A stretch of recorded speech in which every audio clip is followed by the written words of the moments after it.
La tâche n'est pas facile, elle n'est jamais facile en réalité, mais elle est particulièrement complexe, car comment arriver à traduire en quelques mots simples l'impression d'extraordinaire agitation qui se retrouve maintenant dans tout le Moyen-Orient. Et il est tellement difficile de faire un diagnostic simple dans la mesure où les choses ont encore changé avec une vitesse extraordinaire, avec le coup d'État égyptien par exemple, qui a contredit tout ce que l'on croyait savoir des frères musulmans, du prestige de l'islamisme. Donc il faut à partir de, comme le général de Gaulle le recommandait, à partir de ce Moyen-Orient compliqué, partir d'idées simples. La première, c'est la supériorité écrasante d'Israël maintenant depuis les 15 dernières années. Oh, je pense que la société israélienne avait des vertus, notamment démocratiques, qui sont apparues dès la fondation de l'État. Mais ce qui aujourd'hui caractérise l'État israélien, c'est son entrée dans l'économie mondiale à un niveau qui n'avait jamais été imaginé. Songez que, par exemple, actuellement, les Israéliens sont, selon les années, 3e ou 4e producteurs de brevets dans le monde, et que la place de la technologie israélienne est devenue quelque chose qui n'a rien d'anecdotique. C'est une des raisons pour lesquelles les relations entre la Chine et Israël n'ont cessé de se développer. C'est une des raisons pour lesquelles les Israéliens, qui ne sont pas des génies en matière d'autoroutes, fabriquent quand même les autoroutes indiennes, parce qu'ils ont également ce programme spatial avec l'Inde qui est indispensable à Delhi. C'est la raison pour laquelle, lorsque les Israéliens demandent à Poutine de surseoir à la livraison de fusées à moyenne portée, de missiles à moyenne portée en Syrie, ils ont gain de cause. C'est-à-dire qu'il ne s'agit pas ici d'un rapport brutal, militaire, quantitatif. Il s'agit véritablement d'un apport qualitatif qui fait que la société israélienne joue un rôle incitateur dans le monde qu'elle n'avait jamais joué auparavant. Et d'une certaine manière, c'est extraordinaire de faire un zoom rapide, car ce pays se prétendait producteur d'oranges. Il voulait ramener les Juifs vers les réalités de la vie agricole, la rédemption que le kibbutz semblait représenter par rapport à la vie en diaspora, insistait beaucoup pour ce retour au monde concret. Eh bien, ça n'a pas duré. Aujourd'hui, les Israéliens nagent dans l'abstraction, c'est-à-dire en fait dans la recherche biologique, dans la recherche informatique, dans l'ensemble des domaines qui sont ceux de la science, autrement dit, à travers une société, la société israélienne, eh bien, on retrouve finalement les traits particuliers que le peuple juif exprime en tout cas depuis le milieu du XIXe siècle.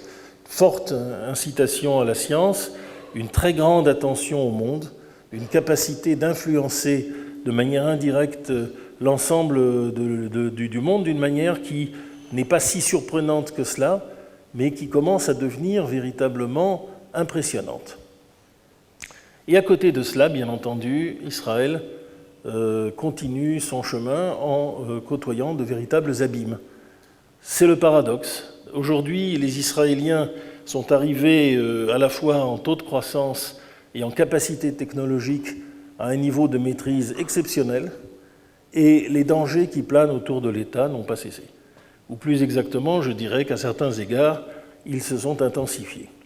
Ils s'intensifient non pas, comme les Nassériens le pensaient dans les années 50 et 60, parce que le monde arabe ou le monde musulman s'est renforcé. C'est l'inverse qui est vrai.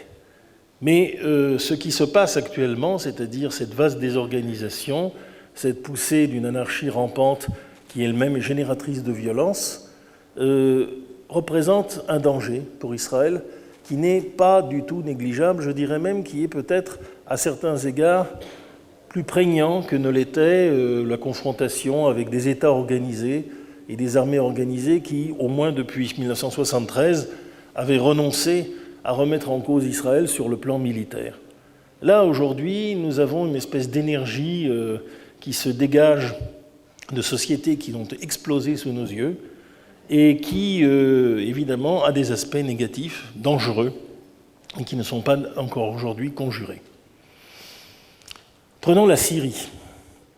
La Syrie et l'Irak sont les deux pays qui ont été dominés par le Baas. Le Baas était le représentant le plus extrême du nationalisme arabe, et on peut dire que les Syriens comme les Irakiens se sont presque auto-étouffés dans leur haine d'Israël. C'était un dogme tellement important dans les fondements du régime qu'on a l'impression qu'à un moment donné, eh bien, cette haine cultivée, ce nationalisme intégral qui n'acceptait aucune concession, cet autoritarisme qui conduisait à abattre sommairement les dirigeants palestiniens qui voulaient discuter avec Israël, on appelait ça le groupe Amoudinal, on a l'impression que toute cette haine cultivée soigneusement, toute cette hostilité qui était constitutive de ces États a précipité leur chute. Car finalement, derrière le décor d'un Baas qui prétendait rassembler tous les arabophones, qu'ils soient chrétiens, chiites, sunnites, dans une espèce d'unité formée comme un point, et rejetant bien sûr l'État d'Israël comme son dogme principal, eh bien petit à petit, le vrai visage a émergé de ce craquellement, et nous découvrons en fait une vaste désorganisation cantonale qui s'étend en réalité depuis Beyrouth jusqu'à Bassora, dans tout ce que l'on appelait autrefois le croissant fertile, et dans lequel les identités ne sont plus arabes. Bien sûr, en Irak, où depuis toujours les chiites ont regardé vers l'Iran, plus qu'on ne l'imaginait. Autrefois, Reza Shah, le fondateur de l'Iran moderne, lorsqu'il voulait savoir ce que pensaient les mollahs, disait « Que pense Najaf ?» c'est-à-dire la grande ville chiite en Irak, pas comme, qui n'était qu'une fondation secondaire à l'époque. Mais si les chiites irakiens ont bénéficié énormément de l'invasion américaine et ont pris enfin leur revanche sur la minorité sunnite qui les opprimait, il était logique, je dirais en tout cas inévitable, que le même phénomène se passe en Syrie et de façon inversée. À cette occasion, effectivement, le printemps arabe, avec d'incontestables revendications démocratiques, mais encore faibles en Syrie, a permis ce mouvement. La faiblesse que l'État syrien, à ce moment-là, a montrée pendant quelques jours décisifs, a amené des manifestations, elles-mêmes très soutenues par le Qatar et l'Arabie saoudite. Et en l'espace de quelques semaines, nous étions passés d'une situation d'affrontement politique à une situation de guerre civile où le régime syrien n'hésitait pas à faire usage de la force la plus grande contre sa population insurgée. Le résultat de cette insurrection n'a rien à voir avec ce que nous a présenté jusqu'ici de la situation syrienne. La réalité, c'est que quand bien même Bachar Assad a fait tout ce qu'il fallait pour aggraver la situation, il n'est pas le responsable principal du fait que cet affrontement s'est transformé en affrontement sectaire.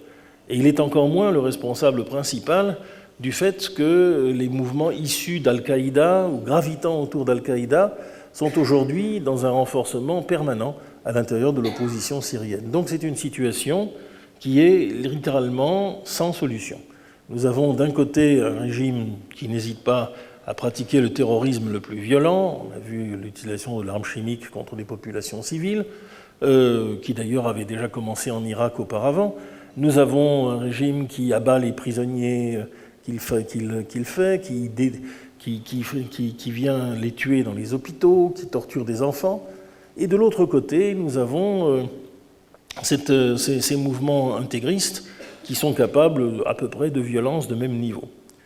Alors on a l'impression, comme dit l'Écriture, que la peste soit sur vos deux maisons. Il n'y ait aucune solution véritable en Syrie, sinon, évidemment, peut-être des cessez-le-feu qui, à un moment ou à un autre, atténuent la violence et épargnent des vies, c'est déjà pas mal, mais rien d'autre. L'Irak lui-même n'est pas très loin d'une situation de ce genre. Les modérés sunnites qui sont encore représentés au gouvernement sont de moins en moins convaincus qu'ils doivent le faire, et Nouri Maliki, après avoir été mis en place par un processus semi-démocratique avec l'aide des Américains, est aujourd'hui totalement dans la main de Téhéran.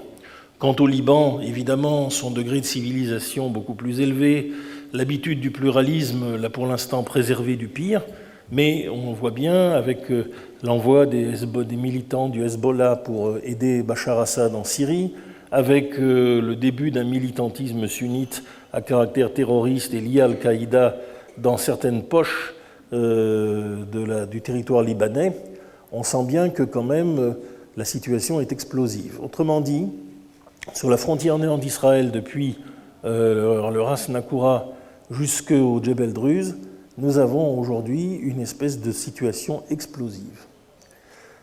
Bien sûr, une première réaction, je vous l'avoue, c'est de me dire, ben voilà, ces pays, ces forces, plutôt que des pays d'ailleurs, ont joué l'affrontement, la violence, l'absence de concession, et aujourd'hui, bien, ils subissent finalement ce qu'ils ont toujours prôné, c'est-à-dire une violence aveugle. Et d'ailleurs, à certains égards, les Libanais s'en rendent bien compte, ce que la Syrie aujourd'hui subit, c'est ce qu'elle a fait au Liban pendant 30 ans. Chaque fois que la température était en train de baisser au Liban, eh bien, les Syriens remettaient un peu d'huile sur le feu pour être sûrs que les affrontements sectaires, les affrontements confessionnels restent le phénomène principal de la situation libanaise. Eh bien, aujourd'hui, c'est la Syrie qui est devenue un vaste Liban, avec peut-être moins de possibilités de compromis et moins de possibilités de dialogue. Israël, dans cette situation, s'est contenté pour l'instant de défendre ses intérêts principaux, c'est-à-dire d'interdire le passage d'armes lourdes iraniennes à travers la Syrie jusqu'au Liban pour armer le Hezbollah. Il y est parvenu non sans quelques succès spectaculaires, mais ces réponses tactiques n'épuisent évidemment pas le sujet. Quel sera l'avenir de ces sociétés désorganisées, gangstérisées, gangrénées par la violence et qui sont aujourd'hui loin d'avoir trouvé leur assise? C'est une question qui ne manquera pas d'influer sur toute la politique du Moyen-Orient et sur le rôle qu'Israël peut jouer. Alors, côté sud, à l'inverse, c'est pour dire à quel point cette situation est complexe, c'est l'inverse. C'est le triomphe de la raison et de la modération. Oh, bien sûr, ça mettra du temps.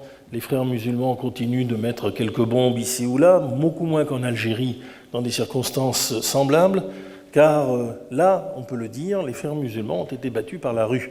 Certes, les militaires ont couronné ce mouvement par un coup d'État qui a été fait de manière assez rapide et assez efficace, mais il y a quand même eu jusqu'à 10 millions de personnes dans les rues du Caire pour demander le départ des frères musulmans. En 2 ans, les islamistes ont perdu totalement l'audience qu'ils avaient conquise dans la population à partir des manifestations de la place Al-Tahrir. Pourquoi ? Eh bien parce qu'il y a à la fois le pire et le meilleur chez le peuple égyptien qui se sont associés pour rejeter les frères musulmans. Le pire, c'est sans doute cette aspiration qui remonte à la plus haute antiquité en Égypte d'avoir un pays et un parti centralisé qui gouverne le pays, et les Égyptiens ne supportent pas facilement l'anarchie.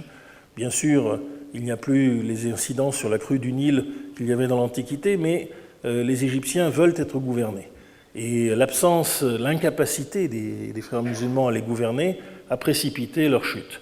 Mais il y a aussi le meilleur, c'est-à-dire une société qui, depuis fort longtemps, a été très influencée par les idées occidentales, notamment par le droit qui venait de France, la médecine d'Angleterre, avec un pluralisme religieux très important, 10 millions de Coptes, et avec aussi des aspirations que l'ouverture réalisée dès sa date ont créées dans tout le pays, c'est-à-dire que personne en Égypte ne veut se claquemurer dans une dictature islamiste, personne ne veut que le tourisme disparaisse, il a d'ailleurs complètement disparu, personne ne veut non plus que l'Égypte se soustrait à l'économie mondiale, si peu que ce soit.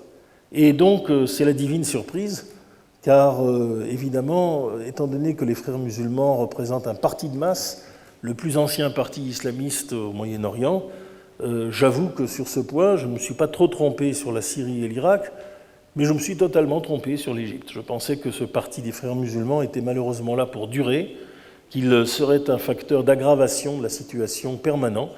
Il ne l'est pas. Je ne dis pas que tout est rose en Égypte, loin s'en faut, mais en tout cas, la défaite des frères musulmans est une défaite stratégique, qui d'ailleurs a ses répercussions, par exemple, en Tunisie aujourd'hui. Et puis vient là-dessus l'intervention de l'Iran. L'affaire iranienne est extrêmement complexe. Pourquoi est-elle si complexe?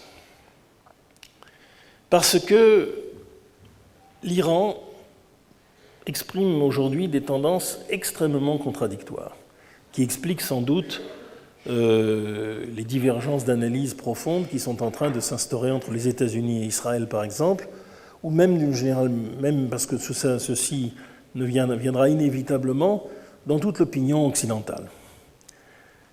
À certains égards, l'Iran est sans doute aujourd'hui la société la plus proche de la démocratie dans cette région, beaucoup plus que le monde arabe. C'est une société pré-démocratique. Et c'est très simple, il faut avoir des yeux pour voir. Lorsque l'on voit le cinéma iranien, les œuvres qui ont été primées, notamment à Cannes, lorsque l'on voit les tentatives littéraires qui nous viennent d'Iran, lorsque l'on entend aussi la population iranienne, parce que le pays n'est pas totalement fermé sur lui-même, ce n'est pas la Corée du Nord, on constate qu'il existe une génération entière qui aspire à autre chose et qui est probablement, très probablement, majoritaire. L'élection au premier tour de Rouhani, avec plus de 52% des voix, manifeste, je laisse de côté ce que pense Rouhani réellement, mais manifeste pour les gens qui ont voté pour lui la volonté de sortir de l'économie de guerre, la volonté de sortir de la dictature, la volonté d'ouvrir le pays aux influences extérieures. Ça, c'est indéniable.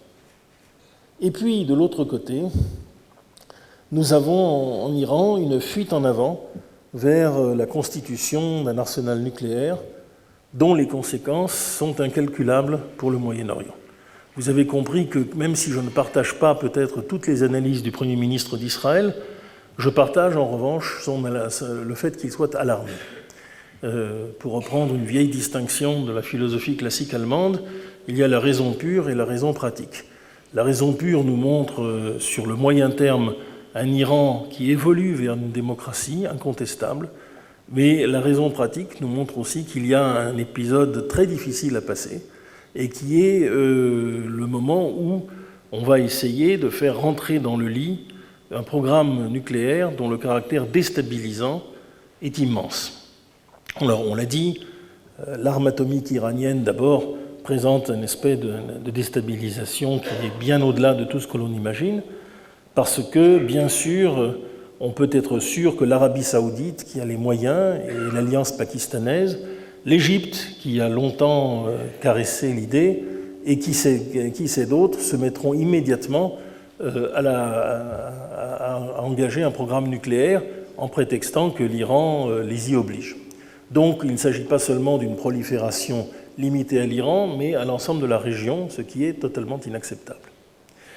Deuxièmement, même si les Iraniens sont moins fous que Ahmadinejad ne le laissait penser, même si la détention d'une arme nucléaire, un arsenal nucléaire limité, ne signifie pas qu'ils s'en serviraient dans les premières heures pour frapper le territoire israélien, en revanche, il est évident que la détention de l'arme nucléaire, à la fois sur le plan symbolique, mais aussi sur le plan stratégique, change la donne.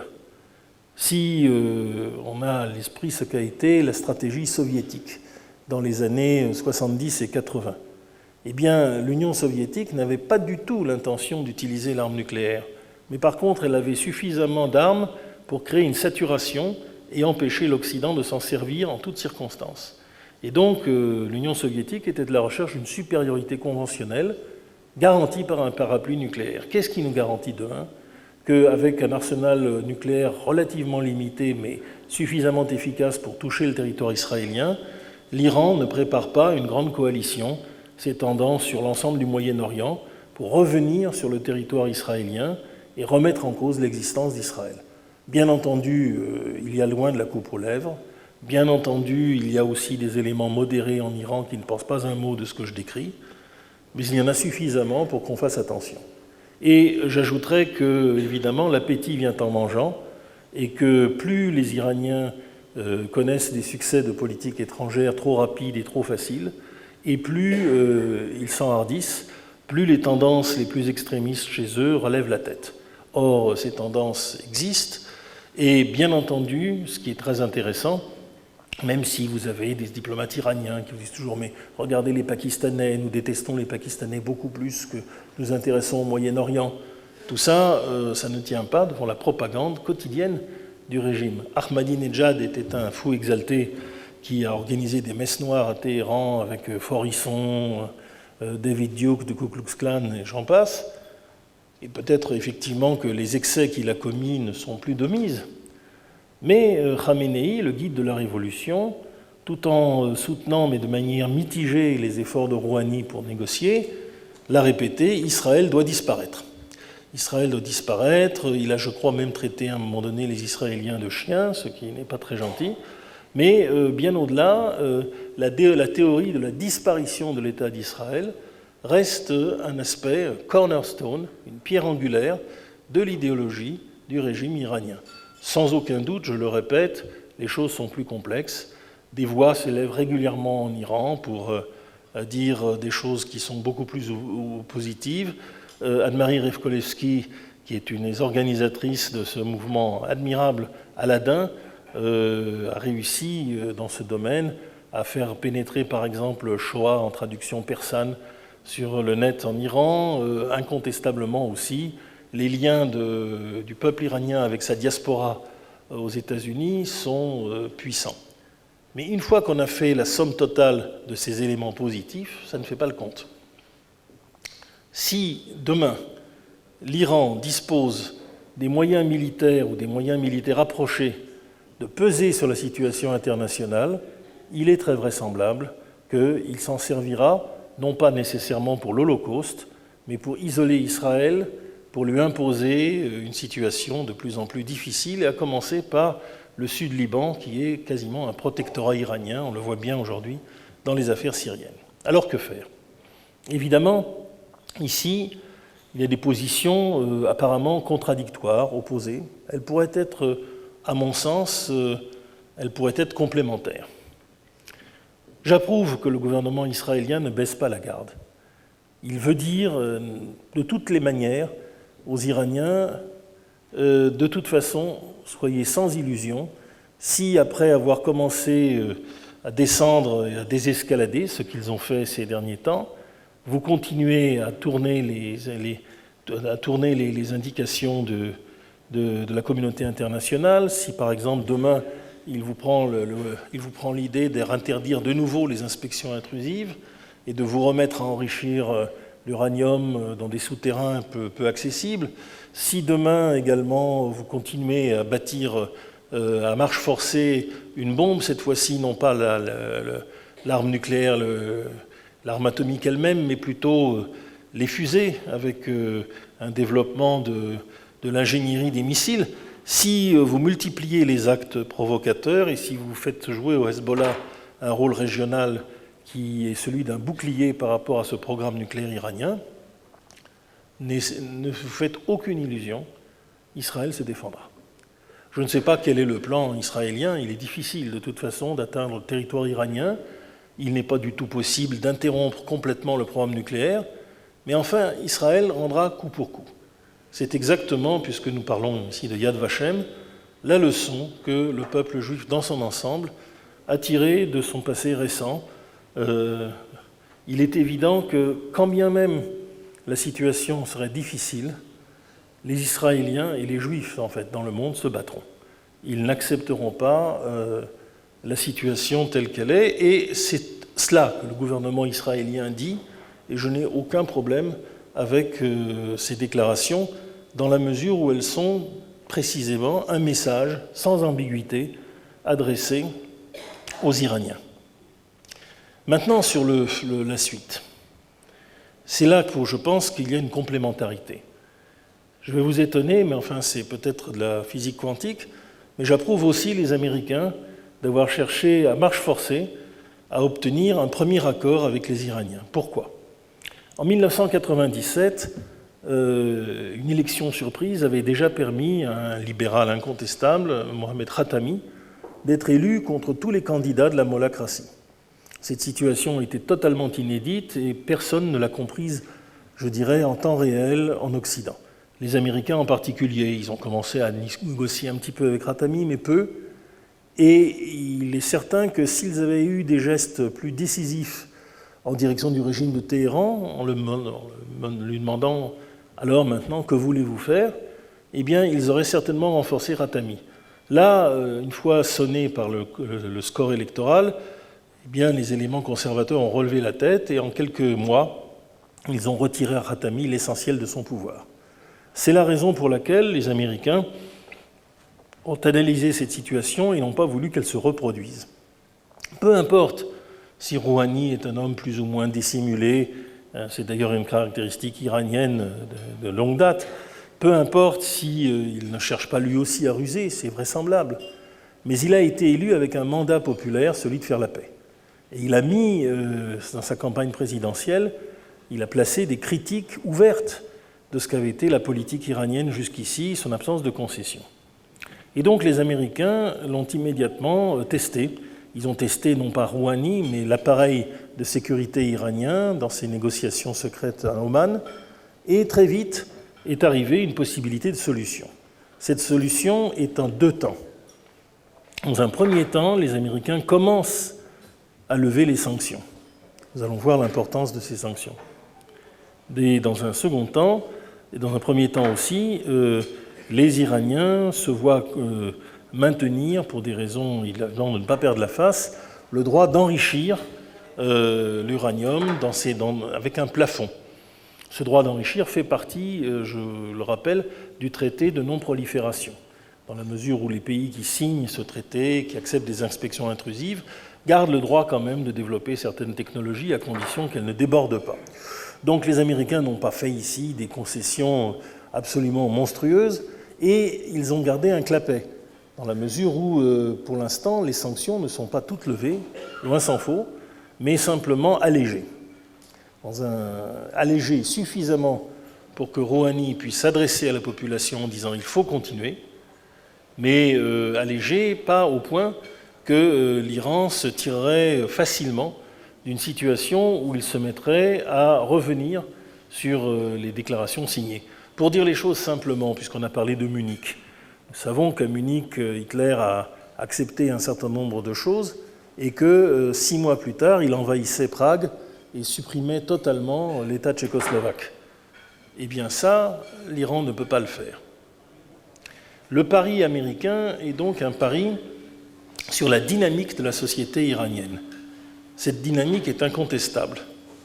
Et en même temps, c'est pour ça que je parlais de complémentarité, l'existence d'une résolution israélienne, y compris militaire, et politique, je dirais encore davantage, qui pèse sur les décisions iraniennes, est indispensable. Les Iraniens ont parfaitement compris que dans ce Moyen-Orient de plus en plus anarchique, les Américains ont tiré comme conclusion de l'affaire irakienne qu'il faut maintenant se replier le plus possible de cette région, assurer le minimum de sécurité à Israël sans aucun doute et aux pays du Golfe Persique, mais pas davantage. Les Américains ne veulent plus entendre parler du Moyen-Orient, ils sont fatigués, c'est l'expression qu'a employée Candy Rice lorsque je lui avais parlé il y a 2 ans déjà, et tout montre que cette idée n'est pas propre à un parti sur un autre. Aussi bien les républicains que les démocrates sont convaincus qu'aujourd'hui les États-Unis doivent lever le pied, et la découverte du gaz de schiste et l'autonomie extraordinaire atteinte sur le plan pétrolier au moins cette année renforcent encore ce sentiment. Mais évidemment, les Israéliens ne peuvent pas lever le pied, ils sont là. Et donc il est absolument indispensable que les Iraniens comprennent, bien sûr, que le monde entier n'est pas après eux, qu'ils leur ouvrent une porte de sortie, mais que les Israéliens représentent l'ultime recours de la communauté internationale, que s'ils violent de nouveau leurs paroles et essayent de tourner de manière ou d'une autre les engagements qu'ils viennent de prendre, à ce moment-là, ils se heurteront à une réaction vigoureuse. C'est, je l'espère, l'espèce de policy mixte, de mélange de politique nécessaire. Bien évidemment, nous sommes ici sur terrain glissant. Trop de dureté à l'égard de l'Iran, et nous renforçons les conservateurs. Trop de complaisance à l'égard de l'Iran, et nous renforçons les conservateurs.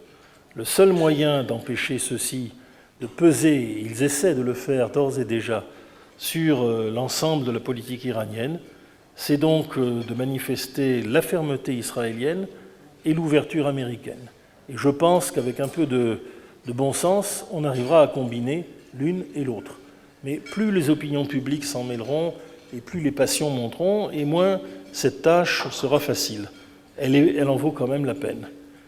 Pour ma part, je connais bien l'Iran, j'ai été là-bas avant Ahmadinejad, je vais peut-être y retourner.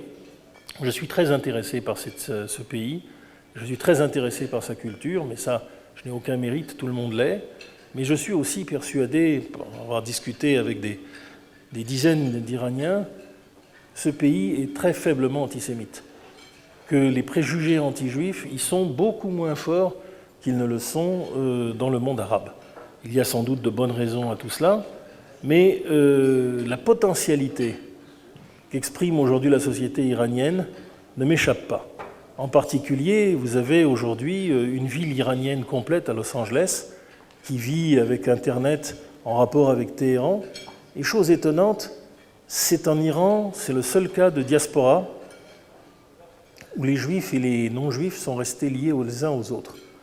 Dans la France des années 1920-1930, les Russes blancs et les juifs qui venaient de Russie ont très vite cessé de se parler, sauf de manière marginale. En Iran, ce n'est pas le cas. Les juifs font vraiment partie de l'histoire iranienne, font partie de sa culture. Ça n'est pas suffisant pour gagner, mais c'est un élément d'espoir. Donc j'espère pour ma part que nous saurons à la fois parler au peuple iranien et lui parler avec la fermeté suffisante pour ne pas encourager, comme ce fut le cas en effet à Munich autrefois, les forces les plus destructrices. Ces forces existent, elles ne sont pas seules. Et évidemment, dans l'anarchie qui règne dans le Moyen-Orient, peut-être une concertation plus grande des vrais États solides, c'est-à-dire l'Iran, la Turquie et Israël, nous en sommes loin aujourd'hui, serait en mesure d'apporter l'apaisement nécessaire et la reconstruction indispensable. Merci de votre attention.